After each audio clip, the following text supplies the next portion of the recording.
네, 토크앤드시티 코너로 넘어오셨습니다. 증시의 가이드라인 제시해드리는 시간이고요. 오늘은 하이투자증권의 스마트 PB센터 이화진 과장 함께하도록 하겠습니다. 과장님 안녕하세요. 안녕하세요. 과장님, 저번 주에 안 오셨죠? 네. 한 주 쉬셨던 기억이 나는데 네. 얼굴 색이 더 좋아지셨습니다. 그래서 지금 시차 적응이 안 됩니다. 오늘 쉬셨으니까 네. 그 쉬신 에너지 오늘 더 충전해서 해보도록 하겠습니다. 국내 증시랑 이제 전반적인 시장 이야기 해보도록 할 텐데 시장 어떻게 보셨습니까? 최근에는? 항상 이제 연말 랠리를 계속 기대를 하고 있었는데 물론 오늘 굉장히 이제 큰 폭으로 이제 계속 빠지는 흐름이 나왔습니다. 그동안 계속 외국인들의 선물 쪽에 대한 매수세가 계속 유지하고 있다가 이제 사실 오늘 많은 이슈가 나왔었죠. 뭐 오늘 어떻게 보면은 그동안 대주주 양도세에 대한 얘기가 나왔다가 물론 한간에는 지난달에는 30억 할 수도 있다, 50억 할 수도 있다 이런 기대감이 있었는데 사실 그동안 보통 11월, 10월 달에 대주주 양도세에 먼저 파는 예양이 있는데 사람들이 30억 할 수도 있으니까 나는 해당 안 될 수도 있겠네 라는 부분들이 이제 12월 다가오니까 지금이서 그동안 반도체 아니면은 그동안 많이 올라왔던 바이오 이런 애들 위주로 2차 전지 위주로 좀 때리지 않았나 이런 오전에 그런 시각이 나왔지만은 결국엔 중국이었죠. 그리고 중국에 대한 등급 하향에 대한 전망 이슈가 좀 시장을 좀 불을 지피지 않았나 좀 생각하고 있습니다. 네. 그러면 오늘 이제 최근에 게임 많이 좋아하시니까 내년 게임에 대한 기대감 어떤가요, 지금은?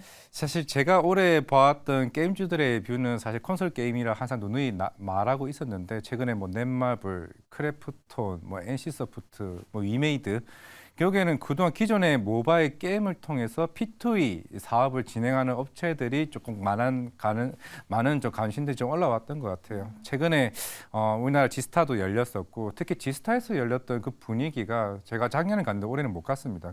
조금 그에서 봐왔던 좀 분위기가 좀 달랐던 것 같은데 실제로 이제 모바일 시장 같은 경우는 중국 쪽에 대한 진출은 어느 정도 제가 항상 조금 기대를 하긴 힘들다라고 얘기를 했었는데 생각보다 이제 위메이드가 이런 특히 코인 시장이 지금 워낙 이제 좋게 올라오고 있는 상황에서 그렇다 보니까 지금 위메이드 같은 경우는 사실 유믹스 가치가 3,000원 이상 좀 올라오다 보니까 결국에는 코인의 가치에 따라서 이 비즈니스 모델이 정해지는 흐름이기 때문에 위메이드를 필두로 해서 뭐 넷마블이나 그리고 내년에 신작 출시들을 소속들이 나오는 이제 흐름들이 확실히 올해보다는 조금 분위기 좀 달라지지 않을까라고 좀 생각을 하고 있습니다. 최근에 2024년 어떤 섹터가 가장 좋냐라고 하는 섹터들 중에서 게임이 굉장히 많이 나오는 분위기가 연출이 됐고요. 그리고 최근에 하이투자증권에서도 게임 애널리스트 채용됐다면서요. 아직 이닛은 안 하신 것 같은데 네. 여기에는 이제 업황 자체가 옛날에 제약바이오도 사실 2015년쯤을 기억을 하고 있는데 대부분 제약바이오 애널이었었습니다. 보통 이런 게 하나씩 채용을 한다는 거는 그건 내년이나 내후년을 봤을 때 그 섹터에 대한 관심도가 굉장히 높다는 이제 의미이고 그만큼 이제 게임 섹터도 분위기가 좀 많이 바뀌었죠. NC소프트도 사실 항상 리리즈만 고집을 하고 있다가 물론 이번 주 7일이 금요일인가요? 그때쯤에 출시할 것으로 보이고 있는데 그동안 이니지에 익숙해져 있던 시장 자체에서 새로운 콘솔 시장에 대한 기대감이 좀 달라지는 측면. 사실 저는 NC소프트 요즘에 이렇게 강한 걸 처음 본 느낌이라서 사실 크래프톤도 마찬가지겠지만은 확실히 분위기가 제가 한 2년 정도는 저 게임 섹터에 대해서 굉장히 좀 좋아하고 조금 분석도 좀 많이 했었는데 이제 드디어 조금 분위기가 좀 달라지는 것 같다라고 생각하고 있습니다.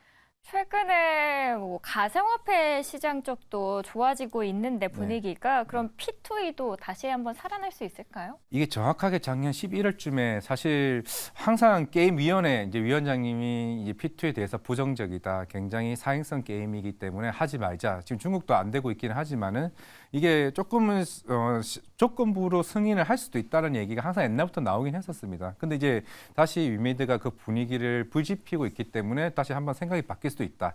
올해 같은 경우는 워낙 코인 가치가 빠져버리니까 이게 굳이 승인할 필요 있어? 시장에서는 이제 이렇게 얘기를 하다 보니까 이제 위미스가 올라온다라고 하게 되면은 다시 한번 이거에 대한 규제에 대한 완화 이슈가 조금 나오지 않을까 생각을 하고 있습니다. 지금 위메이드가 이번 3분기 실적 때 물론 잘 나오긴 했지만 사실 그게 잘 나온 게 아니라 그 관련된 액터즈 소프트에서 1,000억이 들어오게 되면서 실적이 흑자 전환이 된 거기 때문에 결국에는 이게 내년 한 상반기 1분기쯤에 이게 나이트 크루가 워낙 지금 잘 나오고는 있지만은 이제 글로벌 특히 유럽이나 동남아 쪽으로 P2E 시장을 진출의 염두에 두고 있기 때문에 물론 이제 많은 신작도 나오겠지만은 이 P2E 사업이 본격적으로 성공을 한다라고 하게 되면은 이게 다른 게임에 영향을 미칩니다. 이게 위믹스 코인이 잘 되면은 위메이드만 잘 되는 게 아니라 룽트 코리아나 그 위믹스 플랫폼에 들어가 있는 게임 업체들 다 코인 가치가 올라오게 되면 그 수익 모델이 더 커지는 흐름으로 가기 때문에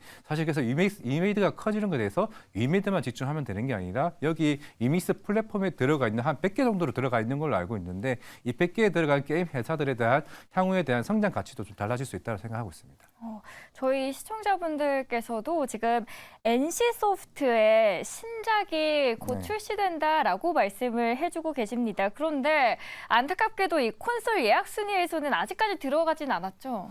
사실 저도 이제 피의 거짓도 아직 안 사봤고 물론 데모 플레이는 해봤지만은 이제 지난주에 물론 여러 사이트 예약 판매 사이트가 있긴 하지만은 사실 12월에 기대되는 게임은 아바타입니다. 아바타가 이제 게임화되는 최근에 뭐 스파이더맨 2도 굉장히 인기를 끌고는 있지만은 물론 이제 아마존 게임즈가 유통사 계약을 했었기 때문에 가장 큰 이제 유통사를 보유하고 있다는 점에서 과연 이런 퍼블리싱 계약을 통해서 얼마만큼 많은 판매 보유고를 올릴 수 있을지 좀 봐야 되지 않을까. 왜냐하면은 최근에 블랙 프라이데이가 끝났기 때문에 사실 조금 시들시들 해줄 수 있습니다.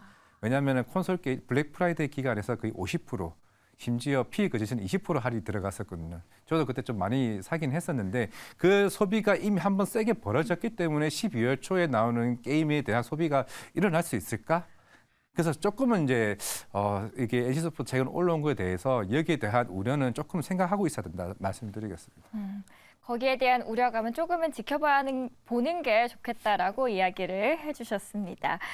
프리마켓 시장 흐름 한번 보도록 하겠습니다. 다만 좀 걱정되는 게 저희가 들어오기 전에 블룸버그에서 기사가 하나 나왔는데 중국에 대한 평가 등급을 무디스에서 전망치이긴 하지만 그래도 안정적에서 부정적으로 하향 조정을 했습니다. 이게 어떤 영향을 시장에 미칠까요? 사실 저는 이제 단발성에 좀 생각을 하고 있고 지금 A1 등급을 이제 내린 게 아니고 이제 안정적에서 부정적으로 이제 전망을 한다라고 이제 측면이고 이제 그 이유가 사실 뭐 중국은 뭐 1년 넘었죠. 지금 헝다 사태 이후에 계속 부동산의 침체 구간이 있었고 실제로 10월 달에도 즉 국채 발행 거의 1조 위안이면 대략 한 180조 정도 됩니다.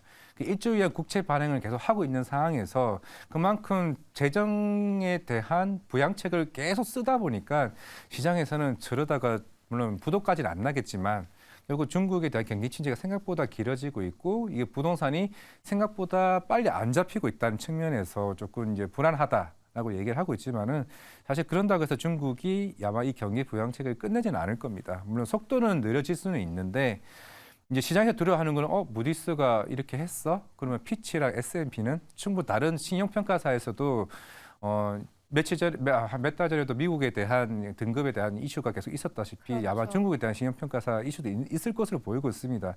왜냐하면 최근 S&P에서도 지금 일본 통화 정책에 대한 정상화가 되면은 시장에 대한 금리에 대한 불안감이 좀 나올 수도 있다. 실제로 1월에 지금 일본 같은 경우는 지금 실제로 그거를 YCC를 폐지할 수도 있다. 얘기를 계속 얘기가 나오고 있는 부분이기 때문에 이제 아시아 쪽에서 중국 건드리고 일본 건드리고 그럼 이제 그다음에 우리나라일 수도 있나라고 좀 생각을 하고 있는 상황이지 않을까 생각하고 있습니다.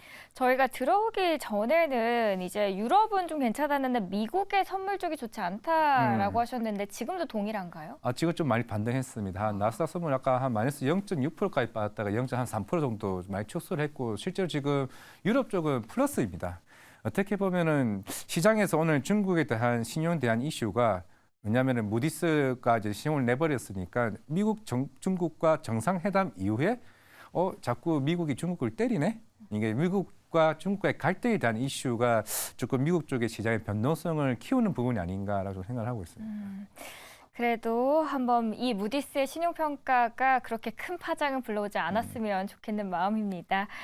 반면에 지금 미국은 금리 인하에 대한 기대감이 계속 커지고 있죠. 지금 글로벌 IB들은 어떻게 전망하고 있을까요? 사실 이게 뭐 이런 이슈가 나왔던 게 처음에 빌 에크먼이 이제 처음에 얘기가 나오면서 내년 상반기에 금리 인하를 생각보다 빠르게 할 수 있다라고 얘기를 했는데 그렇죠. 저는 항상 2분기, 3분기 생각을 해왔었는데 1분기에 던질 수 있다. 이렇게 얘기를 하면서 그동안 12월 산타랠리 연말 랠리를 좀 불을 지폈던 것 같습니다. 그러면서 최근에 UBS도 최근에 한 275bp 그러면 2.75% 인하를 한다는 건데 대신에 최근에 바클레이스 같은 경우가 이제 금리를 한 100bp 한 4번 정도 인하할 수 있다라고 조금 굉장히 보수적인 스탠스로 나오면서 그동안 이제 나스닥 시장을 올라왔던 부분들이 조금 시장이 조금 잠잠해지는 분위기를 띄우지 않는가라고 생각을 하고 있는데 결국에는 이번 주 금요일 날 고용 지표가 제일 중요하지 않을까 생각을 하고 있습니다. 왜냐하면은 파월 의장은 지난주 금요일에도 얘기를 했었고 계속 꾸준하게 데이터에 의존하고 이거를 보고 판단을 하겠다. 대략 한 12월 14일쯤에 이제 FOMC가 열리는데 결국 이번 주 고용 지표에 따라서 배드 뉴스가 나와야 시장에서는 굿 뉴스로 환호하지 않을까라고 생각을 하고 있습니다. 고용 지표 어떻게 예상하시나요, 과장님? 일단은 최근에 계속 고용 지표가 지난달에도 조금 둔화되는 모습은 나오기는 했습니다. 그럼에도 계속 이제는 소비 쪽에 소매 판매가 조금씩 줄어들고는 있기 때문에 생각보다 고용 지표가 둔화된다. 그런데 그러면은 어느 정도 금리 인하 쪽으로 기조로 가겠죠. 근데 생각보다 고용 지표 굉장히 견고하게 나온다고 하게 되면은 지금 10년물 국채 금리가 한 4.2%대까지 내려온 걸로 알고 있는데 그렇게 되면은 바로 4.6, 4.8까지 올라갈 수 있는 부분이 아닌가? 아니면은 아니야. 어차피 시장은 이미 내년에 금리 인하로 이미 기조를 바꿔서 생각보다 10년물 국채 금리에 대한 변화는 없을 거야. 그러면 사실 조금 시장에서는 큰 장애물을 건너갔다라고 좀 생각을 할 수 있지 않을까 생각을 하고 있습니다. 저희 시청자분의 질문이 들어왔습니다. 내년 5월, 6월이면 인하가 올 수 있을까요? 라고 하셨는데. 5월쯤은 하겠죠. 어, 결국에는 금리 인하는 하겠지만은 몇 번 할 거냐? 뭐 100bp 할 거냐, 270bp 할 거냐, 275bp를 할 거냐, 결국 그 차이인데 결국에는 시장에서 경기 침체, 물론 아직까지는 파월 의장은 경기 침체가 아니라고 얘기를 하고 있는데 그렇다는 거는 결국에는 어제 금요일도 얘기했다시피 추가 금리 인상을 할 수도 있다. 이걸 배제하지 않았다고 얘기했다는 거는 생각보다 그 데이터가 아직까지 견고하다라고 저는 생각을 하고 있기 때문에 생각보다 고용 지표가 생각보다 안 꺾일 수도 있겠다. 아직까지 마음을 다 놓고 그래서 이번 있는. 주에 대한 외국인 수급이 굉장히 갈팡질팡하는 것 같아요. 그래서 우리 국내 증시 오늘 네. 외국인이 쭉 네. 나가는 흐름을 네, 보였죠. 항상 저는 외국인 선물 쪽의 방향성을 계속 지켜봐왔었는데 왜냐하면 지난주까지는 현물 쪽도 선물 쪽도 계속 매수세 구간이었는데 갑자기 오늘 같은 경우는 매수세였다가 오후에 거의 2천억의 마이너스 매도세까지 돌려버리는 상황까지 왔기 때문에 이제 수목, 금, 현재 3일 남았는데 아마 이런 흐름이 좀 지속되지 않을까 생각을 하고 있습니다. 오늘 다 도망간 외국인의 그 국내 증시 한번 보도록 할까요? 네. 코스피, 코스닥 어땠습니까? 물론 이제 반도체가 굉장히 세게 무너졌죠, 사실. 네. 굉장히 연말 랠리를 제가 항상 누누이 계속 해왔던 거는 왜냐하면 지금 삼성전자와 전날까지 삼성전자와 SK하이닉스가 거의 전고점에 거의 고점에 도달했습니다. 그러면 이 상황에서 이 방향을 돌렸을 때, 그러면 충분히 연말 랠리를 할 수 있겠다. 항상 지나가던 여의도에서 이제 운영사 다니는 이제 친구들이나 후배들을 볼 때마다 야 삼성전자가 연말 랠리 할 수 있을 것 같냐?라고 하는데 생각보다 애매한 답을 하고 있는 것 같아요. 생각보다 이게 경기가 빠르게 회복되는 건 좀 쉽지는 않은 것 같다. 연말 랠리는 조금은 조심스럽다. 라고 하고 있는데 그래서 오늘 물론 반도체도 그런 이슈가 오늘 나오긴 했습니다. 물론 엔비디아 최근에 메타 오늘 사실 미국의 이런 매도세 같은 경우는 이제 물론 옛날에 일론 머스크가 계속 그런 얘기가 나오면서 미국은 항상 몇 달 전에 이미 자기가 매도하겠다는 공시를 냈었기 때문에 근데 그 흐름이 시장에서는 몰라 AI 쪽에 빅테크 있는 회사들이 왜 이렇게 빨리 팔아? 굳이 더 갈 수도 있는데 사실 지분에서 크지도 않은 상황이긴 하나 사실 그냥 끼워 맞추기이지 않을까라고 생각을 하고 있는데 물론 아직까지 저는 반도체에 대한 추세가 꺾였다고 좀 생각은 하지 않고 있습니다. 물론 오늘도 제가 SK하이닉스 쪽에 이제 갔다 온 상황에서도 이제 본격적으로 내년에 이제 HBM2랑 HBM 쪽으로 특히 HBM2 같은 경우는 2분기 때부터 본격적으로 이제 출고가 수출하락이 나갈 것으로 보이기 때문에 그만큼 이제 매출 단에서 큰 폭으로 나올 거고 실제로 SK하이닉스 같은 경우는 4분기 실적이 사실 크게 좀 기대해 볼 수 있는 흑자 전환까지 좀 기대해 볼 수 있는 부분이기 때문에 사실 12월 이 정도 4분기 실적을 마무리가 된다라고 했을 때 12월은 삼성전자와 SK하이닉스가 그래도 계속 꾸준히 이어나갈 수 있는 흐름을 갈 수 있지 않을까 생각을 하고 있습니다.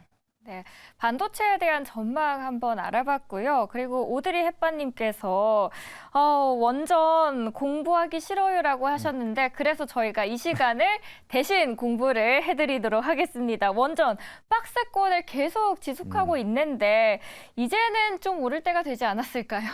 저는 항상 원전을 얘기를 했을 때 그 박스권을 뚫기 위해서는 해외에 있는 원전을 본사부 수주를 받아야 된다. 라고 좀 생각을 하고 있습니다. 지금 아마 내년 상반기에 이제는 원전이 지금 이제 입찰 결과가 나올 것으로 보이고 있는 게 영국, 스웨덴, 체코, 폴란드, 루마니아, 티르키예 여러 가지 많습니다. 다 이미 물론 최근에 폴란드 이제 봉트누프 관련된 2단계 원전 같은 경우는 이미 한수원이랑 일단 MOU를 좀 맺은 상황이고 실제로도 지금 웨스팅하우스랑 어느 정도 얘기가 좀 된 상황이기 때문에 폴란드를 이제 기점으로 특히 티르키예도 이미 중국 쪽에 넘어가긴 했습니다만은 최근에 영국과도 MOU를 다 8월달 그 스케줄이 다 이 정도 MOU가 맺어졌기 때문에. 어떻게 보면은 물론 오늘 이제 저희 우리나라 정부에서 지금 이제 산업부에다가 이제 신규 원전을 10기 정도 추가로 신규를 이제 하라고 얘기는 하고 있는데 물론 오늘 시간 내에서는 뭐 한 신기가 이제 상한가를 갖고 내일 시장에서는 뭐 큰 흐름은 있겠죠.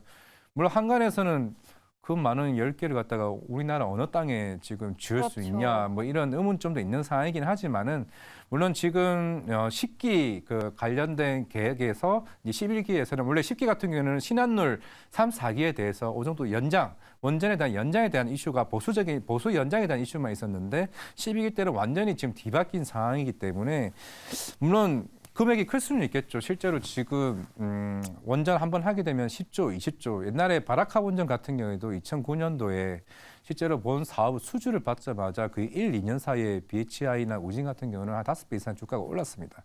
그만큼 나오게 되면은 그 적어도 10년 뒤에 밸류를 미리 땡겨받아서 이제 밸류 가치를 땡겨줘야 되는데 그 하나 둘씩 그러면 이제 영국도 있을 거고 스웨덴 이제 뭐 그 많은 이제 원전 사업을 따내게 되면은 내년 상반기는 좀 주도주 하나로서 저는 충분히 갈 수 있지 않을까라고 생각을 하고 있습니다. 정책적인 그런 관련 이슈 다 빼고. 라고 본다면. 내년 상반기는 좋을 거고 영국에서 최근에 9건의 MOU 있었는데 거기에 대해서도 좋은 결과. 네, 영국이 사실 그 원전을 처음 건설한 전 세계에서 처음 건설한 국가이기 때문에 그만큼 사실 뭐 프랑스가 원전을 더 많기는 합니다. 근데 프랑스 같은 경우는 거의 대다수가 중국 원전이랑 거의 사업을 체결을 한 상황이긴 하나 최근에 영국에서도 계속 MOU를 같이 하자고 이제 체결을 했었기 때문에 아마 영국을 기점으로 아마 좀 큰 사업을 좀 본격화되지 않을까라고 생각을 하고 있기 때문에 사실 지금 실적이 원전주들이 그렇게 좋지는 않지만은 결국에는 우리가 항상 2차 전지 얘기하듯이 우리가 2040년 밸류를 땡기잖아요. 그렇죠. 그러면 지금 2023년이면 2024년에 한다고 치면은 2034년에 대한 밸류를 땡긴다고 하게 되면은 결국에는 그동안 박스권에 머물렀던 이제 원전 관련주들은 하나 둘씩 좀 달라지지 않을까. 왜냐하면 이제 더 이상 웨이스팅하우스도 딴지를 걸 수가 없는 상황이기 때문에 물론 항소를 걸 수는 있겠지만은 그 측면에서는 충분히 체코 쪽에서도 어느 정도 뭐 이미 스탠스가 좀 달라지지 않았을까 좀 생각을 하고 있습니다.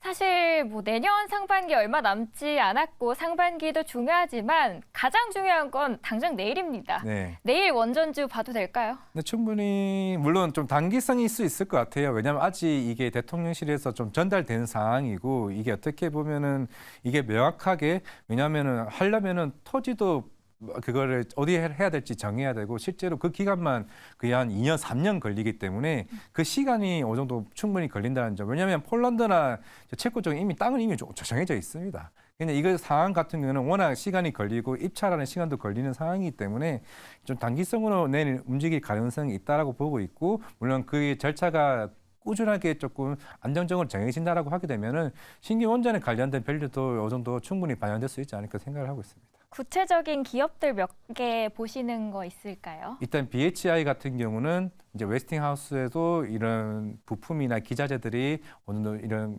보조기기들이 충분히 계속 납품이 되고 있는 상황이기 때문에 웨스팅하우스가 딴지를 걸 수는 없는 상황이기 때문에 같이 폴란드 쪽에 대한 그 같이 입찰 가능성이 굉장히 높다라고 보고 있기 때문에 BHI, 우진. 근데 오늘 뭐 시간 외에서는 한신기계가 좀 상한가를 갔기 때문에 한신기계도 조금 변동성 측면에서는 좀 봐도 되지 않을까 생각을 하고 있습니다.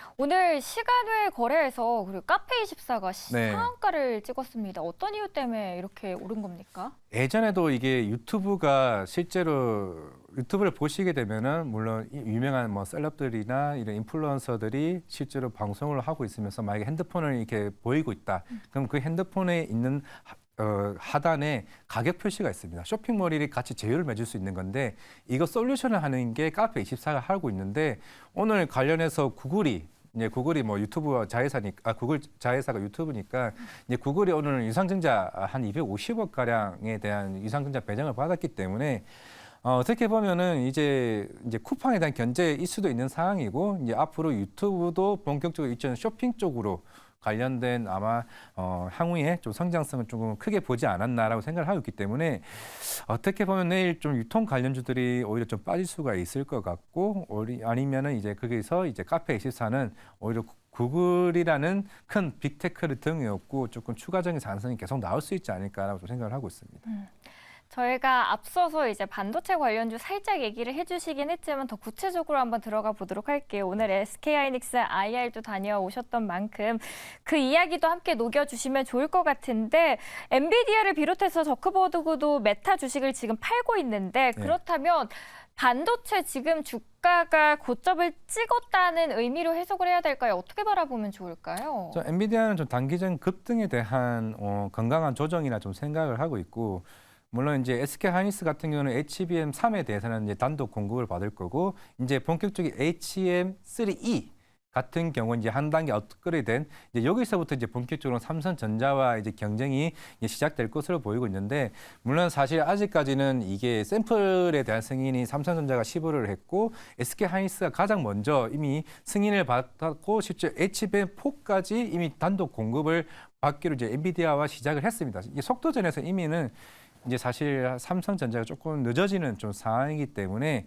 결국 이 시장은 AI나 뭐 자율주행이나 뭐 로봇이나 이런 다양한 쓸 수 있는 이런 AI 반도체 시장이 본격적으로 커지는 좀 시장이라 좀 생각을 하고 있기 때문에 뭐 말씀드렸다시피 엔비디아뿐만 아니라 테슬라, 도저도 마찬가지고 마이크로소프트도 결국에는 다양한 빅테크 업체들이 이 AI 반도체에 대한 수요가 폭발적으로 일어날 수밖에 없기 때문에 물론 이제 SK하이닉스도 내년부터는 HBM3E 같은 경우는 TSV 관련된 공장을 좀 2배 계획을 앞두고 있습니다. 사실 물론 이제 캐펙스 투자는 일반 디램이나 랜드 쪽은 좀 부진할 수는 있는데 대신에 이런 HBM 관련해서는 계속 꾸준하게 증설을 하고 있고 삼성전자도 훨씬 더 강하게 지금 증설을 하고 있는 상황이기 때문에 그렇다면은 이런 장비 업체들이나 소재 업체들은 충분히 시장에서는 부각받을 수 있지 않을까 생각하고 있습니다.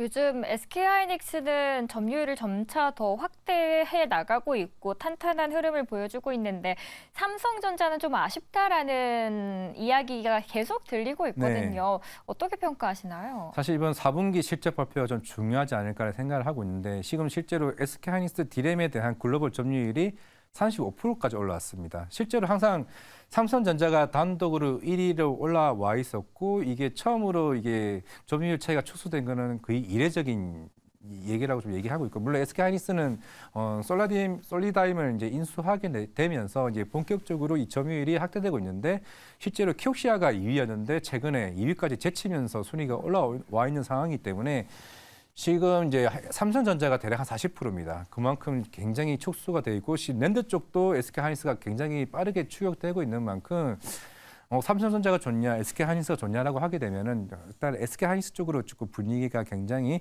쏠리고 있고 만약에 이제 HBM 쪽 시장에서 계속 독자적으로 계속 선점해 나간다고 하게 되면은 이번 4분기 실적에서 PC 쪽과 모바일이 빠르게 재업황이 회복이 되고 재고가 크게 줄어들고 있는 측면이라면은 충분히 흑자 전환, 뭐 시장에서는 3천억 이상 흑자 전환도 할 수 있다 얘기가 계속 나오고 있기 때문에 분위기는 SK하이닉스 쪽으로 달려고 있지 않을까. 물론 최근에 외국인 현물 쪽의 매수들은 삼성전자를 많이 가고는 있긴 하지만은 이건 언제든지 틀어질 수 있다라고 생각을 하고 있기 때문에 이런 둘 사이보다는 반도체가 같이 움직일 수 있다라는 측면이 좀 낫지 않을까 생각하고 있습니다. 자, 그렇다면 반도체 안에서는 우리 투자자분들께서는 어떤 기업들을 보면 좋을까요? 물론 최근에 오늘 삼성증권에서 조금 불안한 리포트가 나오긴 했습니다. 실제로 내년부터 실캐펙스 투자에 대한 금액은 정해져 있지만은 장비에 대한 리사이클링을 할 수 있다. 왜냐하면은 그만큼 비용은 정해져 있고 오히려 소재 따는 충분히 좋을 수는 있는데 한석케미칼이나 뭐 솔브레인 같은 대신에 장비에 대한 리사이클을 한다면은 최근에 좀 이오테크닉스나 이런 장비 업체들이 좀 주가가 많이 빠졌다는 걸 좀 해석을 해볼 수는 있을 것 같아요. 물론 그런 측면이 시장에서는 생각지도 못했던 리사이클링의 변화 이런 측면에서는 새로운 캐펙스 투자가 늘어도 요 장비 업체들에 대한 수주가 생각보다 더딜 수 있다는 측면은 어떻게 보면 반도체주 내에서도 조금 분별이 필요하지 않을까 좀 생각을 하고 있습니다. 마지막으로 리튬 이슈 하나 여쭤보도록 하겠습니다. 네. 리튬의 공급망 이슈가 다시 한번 수면 위로 떠오르고 있는데 여기에 대해서 내일 시장에 어떤 영향 미칠 거라고 보십니까? 지금 뭐 미국 쪽에서 물론 중국에 있는 리튬 선물 쪽이 계속 항상 지금 최저점을 계속 찍고 있는 상황에서 오늘 뭐 미국의 캘리포니아 주에서 1,800만 톤 실제로 그게 전기차 3억 한 5천 대 정도를 생산할 수 있는 리튬을 발견했다고 얘기를 하고 있습니다. 실제로 사우디 매장량이라고 하고 있는데 과연 이게 내일 시장과 중국의 리튬 시장, 우리나라에 있는 리튬이나 이제 관련 양극재 관련 회사들이 어떻게 움직일지 여부도 좀 봐야 되지 않을까 생각을 하고 있습니다. 그런데 이런 리튬이 매장량이 발견이 많이 됐다. 그만큼 공급량이 늘어질 수 있다는 측면이기 때문에 리튬 가격은 빠질 수 있지 않을까라고 생각을 하고 있는데 결국에는 업황이 회복되는 게 중요하지 않을까 생각하고 있습니다. 네. 오늘 전반적인 시장 이야기 함께 이야기해 주셨고요. 안경 너무 잘 어울리신다라고 시청자분들께서 칭찬을 해주셨습니다. 오늘도 잘 들었습니다. 네, 감사합니다.